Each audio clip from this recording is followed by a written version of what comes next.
दो भाई आपस में झगड़ पड़े।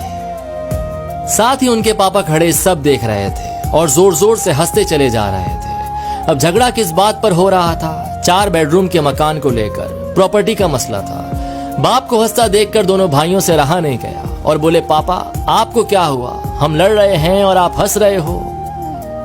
बाप ने कहा, बेटे तुम इस चक्कर में पड़े हो, मैं कल तुम्हें अनमोल खजाना दिखाऊंगा, कल चलो छुट्टी लेकर मेरे साथ। दोनों भाइयों ने छुट्टी ली और सुबह सुबह तीनों निकल पड़े। एक बस में चढ़े तो 2 ही सीट खाली थी। अब जाने वाले 3 थे। 10 घंटे का रास्ता था।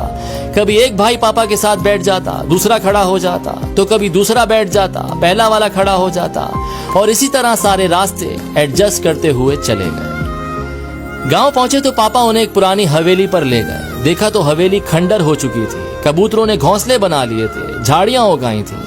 ये देखकर पापा इमोशनल हो गए, रोते चले जा रहे थे और उनसे कहते चले जा रहे थे कि देख रहे हो हवेली, इस हवेली में तुम्हारा बचपन बीता है। इस हवेली के लिए मैंने अपने बड़े भाई से लड़ाई लड़ी, एक दूसरे को मरने मारने पर उतर आए थे, जैसे कल तुम लड़ रहे थे। हवेली तो मुझे मिल गई थी, लेकिन भैया बाहर चले गए। मुझसे कहा तू ये मकान रख, रिश्ता खत्म। मैंने अपने बड़े भाई को खो दिया इस हवेली के चक्कर में, और आज ये हवेली खंडर बन चुकी है। तुम दोनों इसी तरह लड़ते रहे तो मकान तो खंडर हो जाएगा, लेकिन रिश्ते हमेशा के लिए खत्म हो जाएंगे।